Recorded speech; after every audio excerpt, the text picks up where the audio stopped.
Y me da muchísimo gusto que esta noche me acompañe Enrique Perret, el responsable de la US Mexico Foundation, el director de esta fundación. Gracias, Enrique, por estar esta noche con nosotros. ¿Cómo estás? Gracias, Javier. Gracias por recibirnos acá.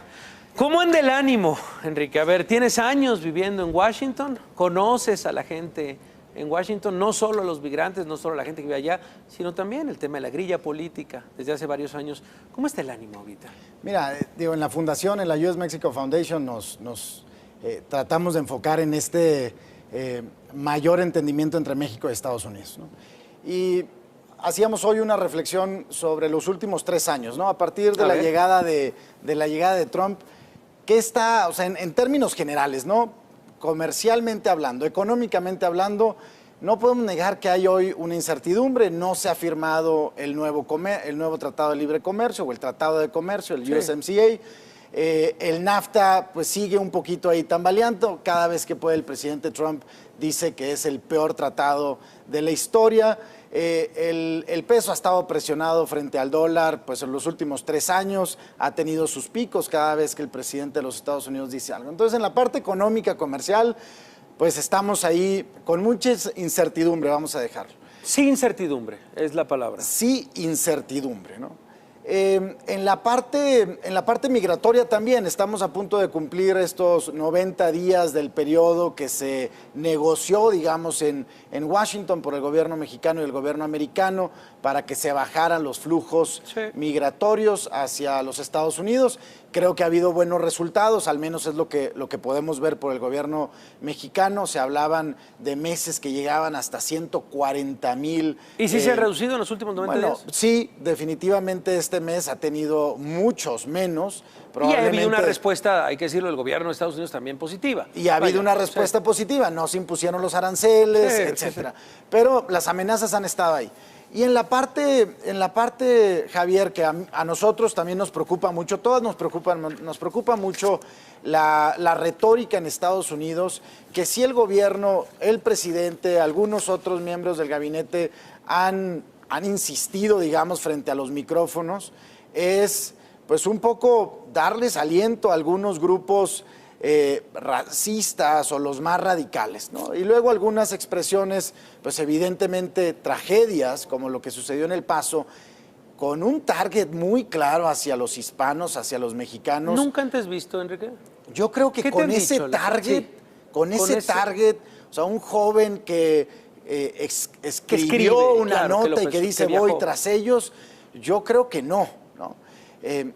Siempre, históricamente, en la relación México-Estados Unidos, y esto lo hemos dicho mucho, pues fuimos enemigos, ¿no? O sea, Estados Unidos y México fueron enemigos, luego pasamos a ser países distantes, vecinos distantes, luego firmamos el Tratado de Libre Comercio y nos volvimos partners.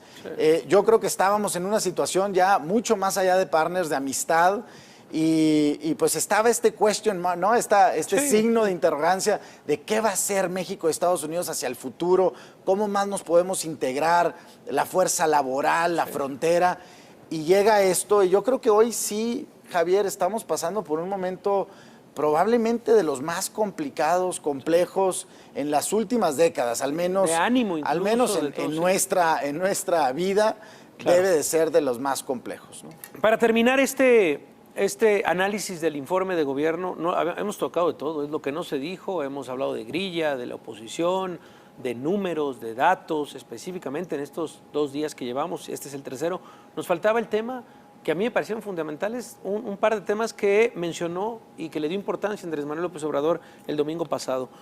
La mención al migrante mexicano en Estados Unidos, los llamó héroes vivientes. ¿Qué comunica Andrés Manuel López Obrador en este informe a la gente que vive en Estados Unidos? Mira, los llamó héroes vivientes por el envío de remesas a México, ¿no? Las cifras son enormes. Probablemente este año lleguemos a 35,000 millones de dólares enviados por mexicanos o mexicoamericanos hacia México. Hay estados, Javier, que viven de esto, comunidades enteras que viven de esto. Te pongo un ejemplo. El estado de Michoacán el año pasado recibió 80 millones de inversión extranjera directa, ¿no? Pero recibió 3.300 millones de dólares de remesas. 35 veces más que inversión. No, es una locura ese dato. Pues plantas productivas, etcétera. Es una locura ese dato. Es dinero en cash, ¿no? Es dinero. Entonces, las familias sobreviven de eso. Entonces, a ver, ¿son héroes vivientes? Sí. ¿Es gracias al gobierno? No. O sea, los gobiernos sí pueden hacer mucho para facilitar el envío, crear nuevas tecnologías, menos regulación, bajar los pero costos. Es sudor directo. Pero es sudor de ellos, ¿no?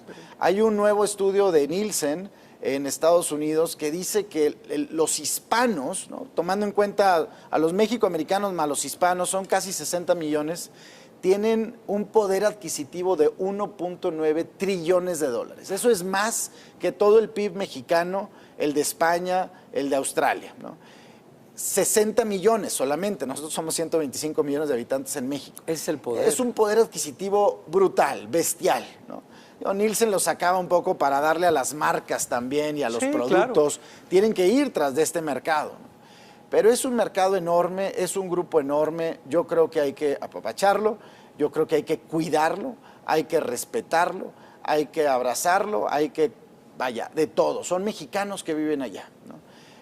Ahora, hay que recordar que la mayoría de los que votaron en Estados Unidos en la pasada elección presidencial votaron por Andrés Manuel, ¿no? Sí. Entonces, Andrés Manuel el presidente López Obrador ha estado muy cercano a ellos históricamente, ¿no?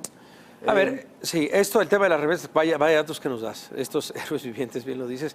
Mencionó también ProMéxico. Sí. A ver, explícale un poco al televidente, recuérdale un poco qué era ProMéxico y para qué servía. Bueno, como yo trabajé en ProMéxico desde su inicio, quizá 10 años, 12 años. ProMéxico era una institución como cientos de países, bueno, no cientos, pero más de 100 países tienen agencias de promoción económica. En nuestro caso, el gobierno, hace 2 sexenios, el gobierno de Felipe Calderón decidió poner en una sola agencia la promoción de comercio, exportaciones mexicanas, la atracción de inversión y la promoción de la inversión mexicana también fuera del país, la internacionalización de empresas mexicanas. Yo creo que con la desaparición de ProMéxico se pierde mucho, Javier. Pero dicen, no hay pro-Argentina, no hay pro-Alemania. Eso no yo creo que, ese era el argumento de Andrés Manuel. Yo creo que cada presidente puede tener un estilo y puede manejar un presupuesto y puede tener prioridades. Lo que no se vale es decir eso, ¿no?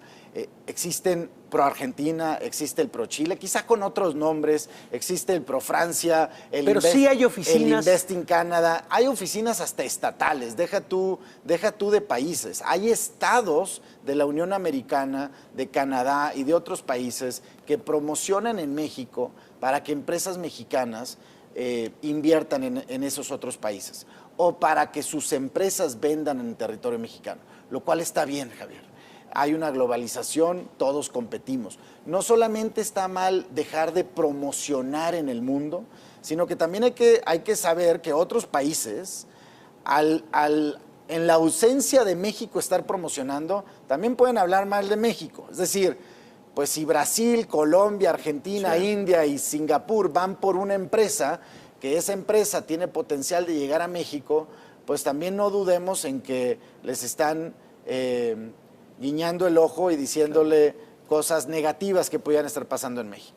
La promoción es importantísima, todos los países lo hacen de una u otra forma y ojalá y este gobierno instrumente algo. Se dijo mucho, Cancillería, Economía, ahora creo que salió un acuerdo con Bancomex, que instrumenten algo que lleve a México al mundo otra vez. Bueno, pues estamos al pendiente. La verdad es que es un gran trabajo el que le hace la US Mexico Foundation. ¿Dónde podemos revisar lo que hacen, los estudios, pues estos puentes que están armando entre México y Estados Unidos? Nuestra página www.usmexicofound.org. El Twitter es @USMexicoFound y @Enrique Perret a la orden. Pues lo revisamos, Enrique. Gracias por tu voz. Gracias.